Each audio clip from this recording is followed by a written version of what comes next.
wajar jika terkadang kau rasa lelah, ingin untuk menyerah. Sungguh wajar jika kau rasakan gundah, kepala melemah, tak tentu arah. Tapi dengarlah sahabatku, tapi dengarlah sahabatku. Lelahmu jadi lillah jika terkadang kau rasa lelah, ingin untuk menyerah. Sungguh wajar jika kau rasakan gundah, kepala melemah, tak tentu arah. Tapi dengarlah sahabatku,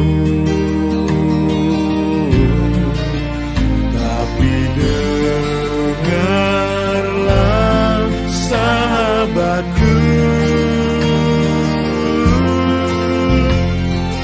Lelahmu jadi lillah, Allah akan selalu ada bagi hambanya yang bertakwa.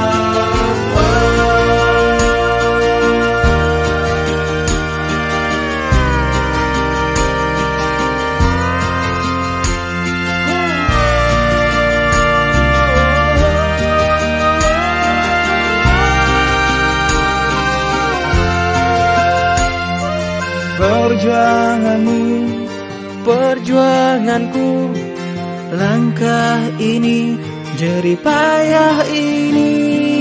Jangan lurus dan jangan runtuh, ingat Allah bersama kita.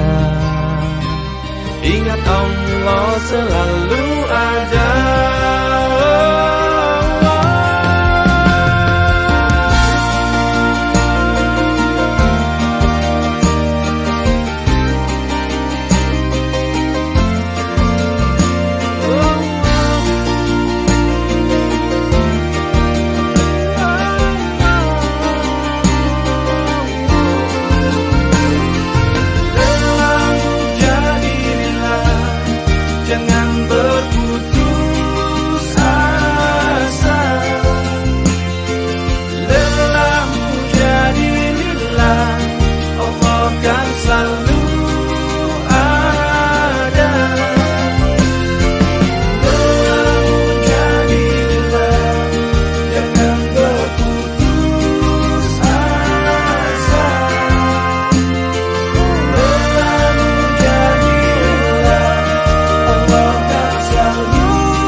Sungguh wajar jika terkadang kau rasa lelah, ingin untuk menyerah. Sungguh wajar jika kau rasakan gundah, kepala melemah, tak tentu arah. Tapi dengarlah sahabatku, tapi dengarlah sahabatku.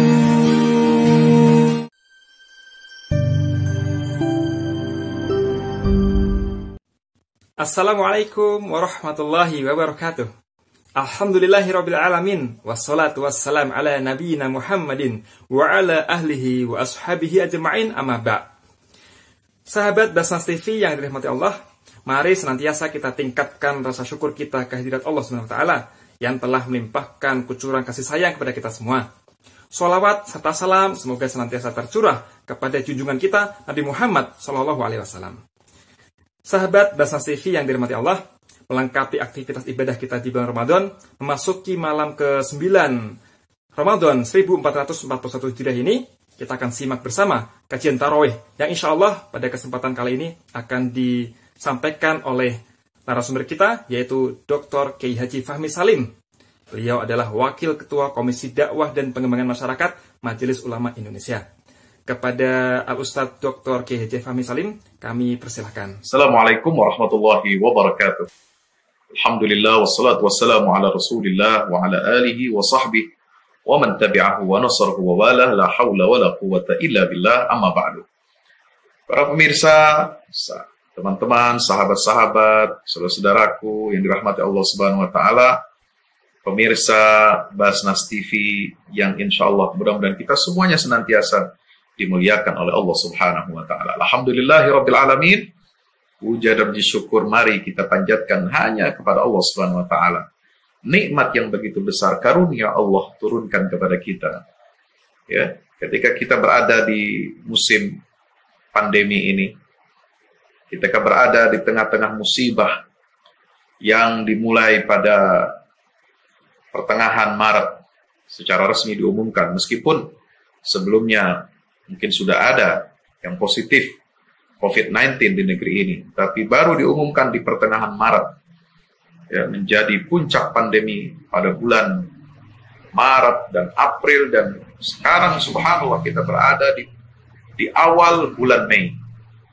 Dan Allah Subhanahu wa taala berikan karunia yang luar biasa kepada kita. Ya, kita diberikan karunia berupa datangnya rahmat Allah, yaitu bulan suci Ramadan. Alhamdulillahirabbil alamin. Subhanallah. Dalam situasi ujian yang sulit ini, yang memprihatinkan ini, kita sangat bersyukur kepada Allah dengan datangnya bulan suci Ramadan. Ramadan menjadi endorfin, hormon kebahagiaan buat kita semua. Betapa tidak hamba berbahagia dan gembira dengan datangnya bulan suci Ramadan. Karena Ramadan itu membawa kenikmatan, membawa kebahagiaan, kegembiraan yang luar biasa bagi orang-orang beriman. Ramadan seperti oase di tengah gurun pasir. Ramadan seperti sumur yang digali, yang ditimba airnya oleh para kafilah. Subhanallah. Di situ di bulan Ramadan Allah menyiapkan bagi kita sarana untuk memakmurkan umur kita yang singkat di dunia ini. Usia umat Nabi Muhammad SAW, sebagaimana disebutkan di dalam hadis Nabi SAW, usia umatku itu berkisar antara 60 sampai 70 tahun saja. Maka Allah berikan karunia kepada Nabi Muhammad SAW untuk memakmurkan usia umat Rasulullah SAW. Ya, Allah berikan bulan Ramadan ini, hadirkan kepada kita sebagai rahmat dari Allah, sebagai karunia, fadlun minallah Subhanahu wa ta'ala. Di bulan Ramadan, amal yang fardu dilipat gandakan pahalanya 70 kali. Amalan sunnah, ya, kita diberikan pahala oleh Allah dilipat gandakan sama seperti pahala ibadah fardu. Pintu-pintu surga dibuka seluas-luasnya oleh Allah di bulan suci Ramadan. Pintu-pintu neraka ditutup serapat-rapatnya oleh Allah di bulan Ramadan. Ya.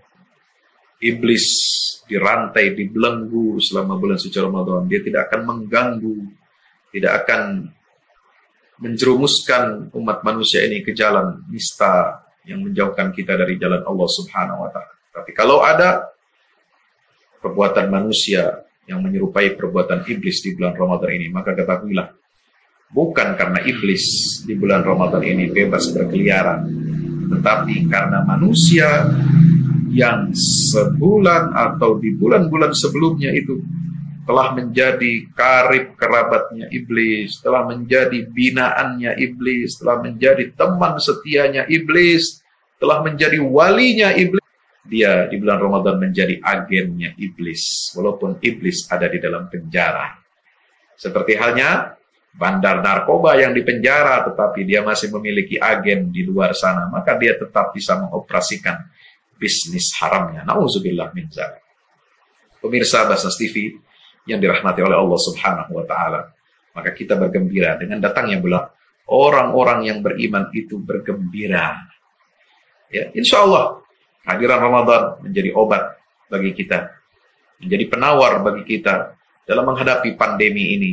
Insya Allah dengan doa, dengan kekuatan tawakal, dengan kesabaran kita, dengan keikhlasan kita, imanan wahtisaban kita melaksanakan ibadah-ibadah Ramadan, kita mohon kepada Allah semoga wabah ya yang sedang melanda negeri ini dan juga seluruh dunia segera diangkat oleh Allah Subhanahu wa taala, agar COVID-19 ini tepat sasaran, menjadi azab bagi orang-orang yang ingkar kepada Allah dan menjadi rahmat bagi orang-orang yang beriman, insya Allah. Amin ya rabbal alamin. Pemirsa yang dirahmati oleh Allah Subhanahu wa taala, para pemirsa Basnas TV yang dirahmati Allah, Ramadan ini memiliki 5 dimensi. Dimensi yang sangat istimewa dan sangat luar biasa. Ya. Mengapa? Karena Ramadan ini adalah bulan turunnya Al-Quran.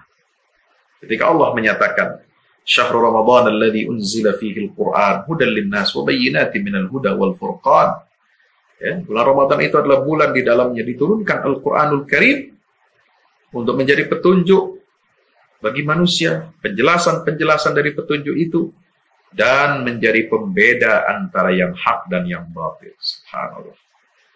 Ya, maka Allah memilih bulan Ramadan ini sebagai bulan kita diwajibkan berpuasa. Untuk apa? Untuk kita mensyukuri nikmat turunnya Al-Quranul Karim. Ya, Allah ingin kita mensyukuri nikmat turunnya Al-Quran ini di bulan Ramadan dengan berpuasa sebulan penuh di bulan itu. Allahu Akbar. Maka bulan Ramadan adalah bulannya Al-Quran. Ini karakter pertama dari ibadah Ramadan. Kita harus memakmurkan Ramadan, memakmurkan Al-Quran Karim. Kalau ada istilah kita memakmurkan masjid, ya, artinya apa? Mengisi masjid dengan berbagai aneka ibadah, kegiatan, mensiarkan agama Allah di masjid. Maka bulan Ramadan ini adalah bulan kita memakmurkan Al-Quran. Bulan kita mencat keimanan kita kepada Al-Quran. Bulan kita untuk semakin dekat dengan Al-Quran Karim. Bulan bagi kita untuk senantiasa melakukan apa? Muhasabah, memperbaiki seluruh aspek kehidupan kita dengan petunjuk Al-Quranul Karim. Pemirsa yang dirahmati Allah Subhanahu wa taala. Itulah cara kita mensyukuri nikmat Allah dengan turunnya Al-Quran, dengan berpuasa. Al-antu apa? La'allakum tattaqun, agar kita dapat menjadi hamba Allah yang bertakwa kepada Allah Subhanahu wa taala. Pemirsa yang dirahmati Allah Subhanahu wa taala, dimensi Ramadan yang pertama adalah ya, kita diajarkan di bulan suci Ramadan ini untuk apa? Merdeka dari hawa nafsu. Merdeka dari cinta dunia. Subhanallah. Ya. Kenapa? Merdeka dari cinta dunia. Allah sudah melatih kita. Dengan ibadah puasa ini kita meninggalkan apa yang dihalalkan oleh Allah berupa makanan, minuman, ya, hubungan suami istri itu dihalalkan. Tapi kita tinggalkan itu semua untuk apa? Mendapatkan ridha Allah Subhanahu. Maka dimensi yang pertama, Ramadan ini mengajarkan kita untuk zuhud terhadap dunia. Kita dididik oleh Allah untuk zuhud terhadap dunia, untuk meninggalkan cinta dunia. Kita sudah dibelenggu ini. Selama 11 bulan sebelum Ramadan kita dibelenggu dengan kecintaan dunia kita. Maka saatnya kita memperbaiki kualitas takwa. Itu dimulai dengan apa? Dengan sikap zuhud terhadap dunia. Dengan melaparkan perut kita. Dengan mendahagakan kerongkongan kita. Dengan menahan kemaluan kita. Ya, tapi hakikatnya ini semua akan melahirkan kebahagiaan lahir dan batin. Ya, dengan kita melaparkan perut kita, hati kita yang berbahagia. Ya, dengan mendahagakan kerongkongan kita, hati kita yang diberikan nutrisi dan vitamin, jiwa kita sedang diberi makan oleh Allah Subhanahu wa taala. Ya, ketika kita berpuasa, hati kita yang berbahagia, hati kita menjadi tambah kuat, hati kita seolah-olah sedang memakan nutrisi dan vitamin yang menyehatkan jiwa. Kosong perut kita, kosong kerongkongan kita, kemaluan kita tahan, subhanallah, adalah dalam rangka kita membahagiakan dan memberikan nutrisi bagi jiwa kita. Dengan cara apa? Zuhud terhadap dunia, subhanallah. Maka itu Nabi SAW menggambarkan zuhud kepada dunia ini bagaimana? Ya, diriwayatkan oleh Imam Sayyidina Jabir radhiyallahu anhu. Ya, Nabi SAW melewati pasar. Di tengah-tengah orang sedang sibuk, beliau ya mencuri perhatian orang-orang di pasar itu dengan apa? Ternyata di depan beliau itu ada seonggok bangkai anak kambing yang kupingnya kecil. Ya, lalu diangkat oleh Rasulullah, dibawa dan dipanggil orang-orang yang sedang sibuk di pasar itu. Wahai sekalian manusia, siapa di antara kalian yang ingin membeli bangkai ini seharga 1 dirham? 1 dirham. Murah sekali, kambing 1 dirham. Kambing itu standarnya harganya 1 dinar. Seharga 4,1 gram emas. Tapi ini 1 dirham. Subhanallah. Ya, 1 dirham lebih murah lagi. Hanya 1 gram emas. Subhanallah. Jadi sekarang 1 gram emas sudah mahal ya. Pemirsa yang dirahmati Allah Subhanahu wa taala. Untuk ukuran Indonesia. Nah, maka orang menjawab, kami tidak menginginkannya wahai baginda Nabi. Lagi pula apa yang dapat kami manfaatkan dari bangkai itu? Untuk apa kami membeli bangkai? Bukankah membeli bangkai itu haram? Walaupun dia hewan yang halal. Kalau sudah jadi bangkai, untuk apa dibeli? Itu haram ya Rasulullah. Subhanallah. Lalu Nabi berkata, kalau begitu, baiklah ini gratis untuk kalian. Siapa di antara kalian yang mau? Ambil nih gratis, gak usah saya kasih harga 1 dirham.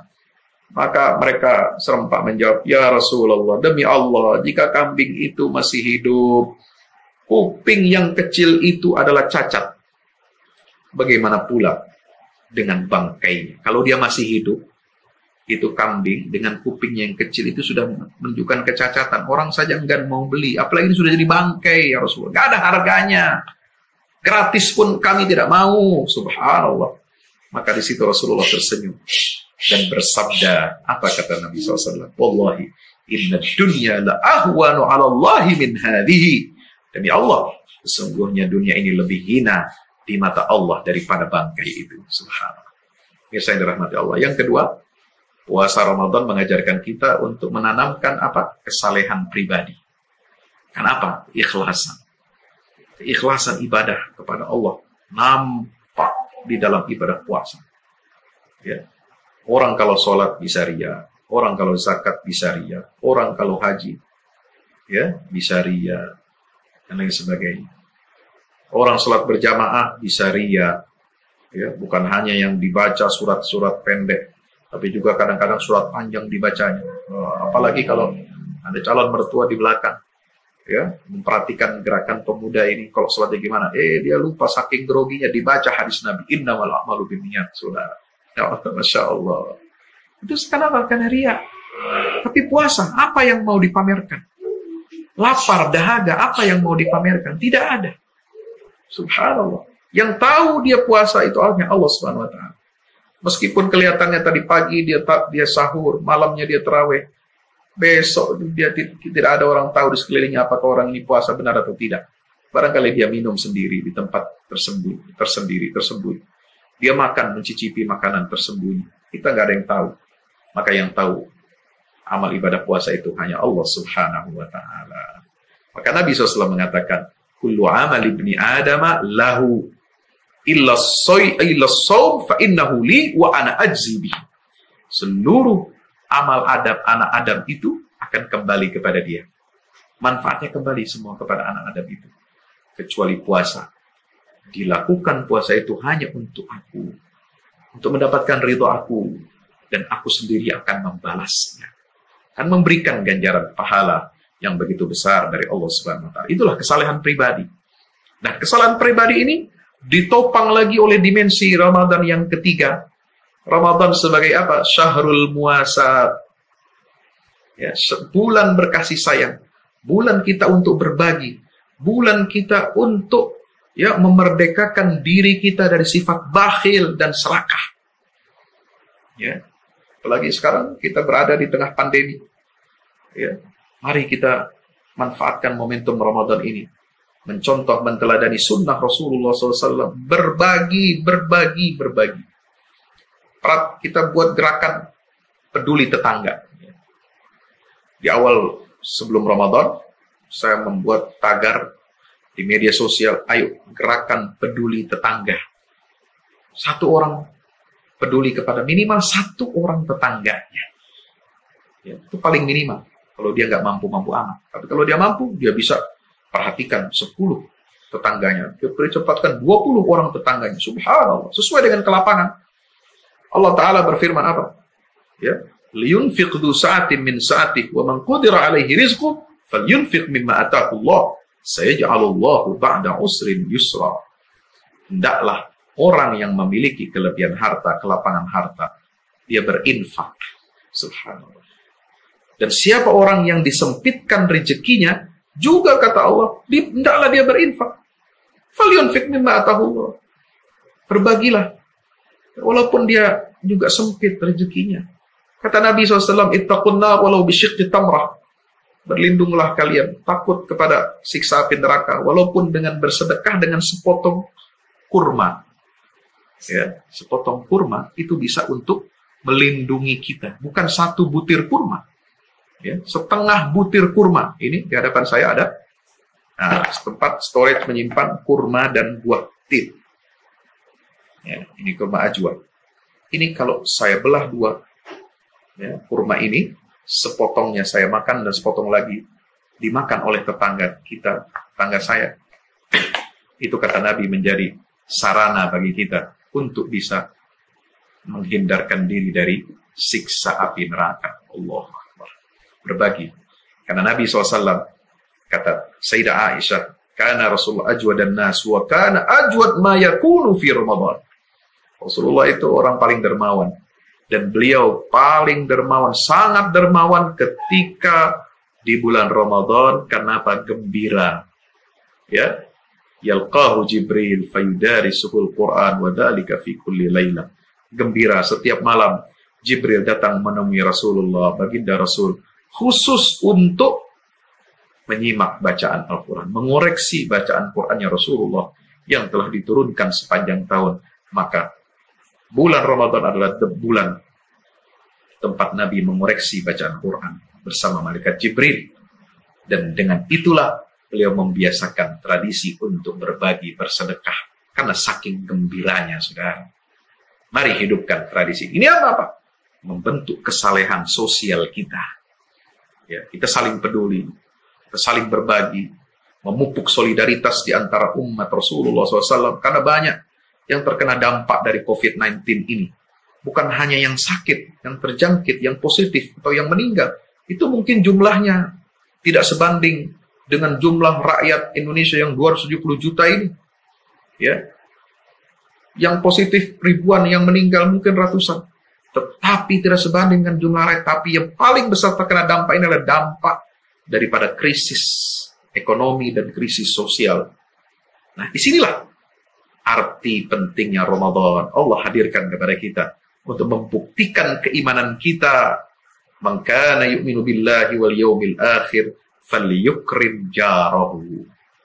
Orang yang beriman kepada Allah dan hari akhir, hendaklah dia memuliakan tetangganya. Peduli pada tetangga. Ayo berbagi. Ya, zakat, infak, sedekah. Ayo. Bisa disegerakan kok. Bayar zakat fitrah disegerakan sekarang tidak apa-apa. Para ulama mengatakan boleh disegerakan zakat fitrah. Mensegerakan bayar zakat mal, ya, sebelum haulnya boleh asal sudah sampai nisabnya. Ayo kita keluarkan untuk membantu saudara-saudara kita yang membutuhkan. Dimensi Ramadan yang keempat, saudara, adalah menanamkan muraqabatullah, pengawasan Allah Subhanahu wa Ta'ala. Ketika jiwa kita yang berpuasa, fisik kita berpuasa, kita senantiasa merasa diawasi oleh Allah Subhanahu wa Ta'ala. Sehingga melahirkan apa? Rasa takut. Ya, karena diawasi. Coba kalau ya karyawan, pegawai, ya dia diawasi oleh CCTV, tindakannya, ya apa sidik jarinya, ya fingerprintnya dia masuk senantiasa direkod. Apa yang terjadi? Dia akan rajin, dia akan bekerja dengan sungguh-sungguh. Nah, bagaimana lagi dengan pengawasan Allah Subhanahu wa Ta'ala? Orang yang selalu berada dalam pengawasan Allah, dia akan selalu berusaha menampilkan yang terbaik, kerja yang terbaik, amal yang terbaik, ya, muhasabah yang terbaik, dan berupaya semaksimal mungkin sekuat tenaga menjauhi larangan-larangan Allah, menjauhi maksiat kepada Allah Subhanahu wa Ta'ala. Itulah output daripada ibadah puasa. Melahirkan apa? Akhlak muraqabatullah. Yaitu apa? Yang pada gilirannya akan memperbaiki kualitas kesalehan publik, menjadi sifat curang, manipulatif, korupsi. Ya, ini pengaruh puasa. Karena itu Allah berfirman dalam Al-Quran di ayat terakhir ayat 188 surat Al-Baqarah itu, wala ta'kulu amwalakum bainakum bil batil wa tudlu biha ilal hukam. Wahai orang-orang yang berpuasa, jangan kamu makan harta yang batil. Ya, bukan hanya makan daging yang haram. Ya, ada nasi anjing kemarin katanya, nauzubillah. Ya, bukan hanya makan produk-produk yang haram. Ya, tetapi juga jangan kalian makan harta dengan cara yang batil. Meskipun kita beli sop kambing, ya, kemudian beli iga sapi, soto Betawi dan sebagainya, tapi dari harta uang yang haram, didapat dari cara yang haram, dari korupsi, dari suap, sogok menyogok, dari mencuri, nauzubillah, maka sia-sialah walaupun kita makan, ya, makanan yang halal itu tidak diterima oleh Allah, tidak jadi amal ibadah, semua amalnya bisa hangus. Kenapa? Karena ya harta haram yang dimakannya itu. Subhanallah. Karena Nabi SAW mengingatkan kepada kita, ya, tentang bahayanya makan makanan yang haram. Ya, doanya tidak diterima oleh Allah. Nauzubillah min dzalik. Kenapa? Malbasuhu haram, wa makaluhu haram, wa mashrabuhu haram. Anna yustajabu lah. Kalau makan makanan haram, ya, pakaiannya dari harta haram, minumannya, makanannya semua dari harta haram, maka bagaimana Allah mau mengijabah, mengkabulkan doa-doa kita? Saudara yang dirahmati Allah Subhanahu wa Ta'ala, mirsa yang dirahmati Allah Subhanahu wa Ta'ala, maka kita harus menghadirkan kesalehan publik ini. Kesalehan publik dari ibadah Ramadan, dimensi yang keempat ini sangat penting. Menjauhi korupsi, mencuri, karena tadi pesan ayat 188 surah Al-Baqarah. La ta'kulu amwalakum bainakum bil batil wa tudlu biha ilal hukami li ta'kulu fariqan min amwalin nasi bil ithmi wa antum ta'lam. Dimensi yang terakhir, yang kelima, adalah di bulan Ramadan ini Allah turunkan Al-Quran untuk menjadi apa? Petunjuk. Ya, syariat Al-Quran ini diharapkan kita dapat mengambil pelajarannya dengan sungguh-sungguh mempelajarinya, dengan sungguh-sungguh mengkajinya, dan dengan sungguh-sungguh kita, ya, berupaya untuk mempraktekkan syariat Allah Subhanahu wa Ta'ala. Karena Al-Quran turun untuk memerdekakan kita dari sistem zalim yang dibuat oleh manusia. Ya, yukhrijun nas minaz zulumati ilan nur. Mengeluarkan manusia dari kegelapan kepada cahaya. Ya. Kemudian kata sahabat Rib'i bin Amir, yukhrijul ibad min ibadat rabbil ibad. Mengeluarkan manusia dari penyembahan kepada sesama manusia menuju penyembahan hanya kepada Allah Subhanahu wa Ta'ala. Wa yukhrijun nas min jawril adyan ila adlil Islam. Mengeluarkan manusia dari kezaliman sistem-sistem agama kepada keadilan Islam. Wa min si'atid dunya ila wa min dhiqid dunya ila sa'atid dunya wal akhirah. Dan mengeluarkan manusia dari sempitnya dunia menuju lapangnya, luasnya dunia dan akhirat. Subhanallah. Maka dengan menerapkan syariat Al-Quran, ya, terutama kita pelajari Al-Quran ini, bagaimana turunnya, bagaimana nuzulul Qurannya ini menjadi petunjuk bagi manusia, luar biasa, agar kita dapat melaksanakan syariat Allah Subhanahu wa Ta'ala dalam kehidupan kita. Jika kita terbebas dari sistem jahiliyah, terbebas kita dari sistem yang zalim buatan manusia dalam semua aspek kehidupan kita, dalam sosial, dalam berekonomi, dalam kebudayaan, dalam pakaian, dalam makanan, dalam minuman, dalam hiburan, ya, dalam aspek-aspek yang sangat fundamental dalam kehidupan kita.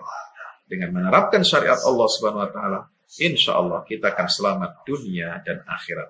Inilah 5 dimensi Ramadan yang harus kita wujudkan dalam kehidupan kita sehari-hari sebagai buah dari pengamalan ibadah puasa di bulan suci Ramadan. Aqulu qauli hadza, astaghfirullah li wa lakum. Wassalamualaikum warahmatullahi wabarakatuh. Alhamdulillah. Terima kasih jazakallahu khairan katsiran Dr. Kiai Haji Fahmi Salim yang telah membagikan ilmu serta hikmah kepada kita semua. Mudah-mudahan apa yang beliau sampaikan dapat kita fahami dan resapi bersama dan meningkatkan amal ibadah kita khususnya di bulan Ramadan kali ini. Terima kasih. Mohon maaf apabila ada kekurangan. Wassalamualaikum warahmatullahi wabarakatuh.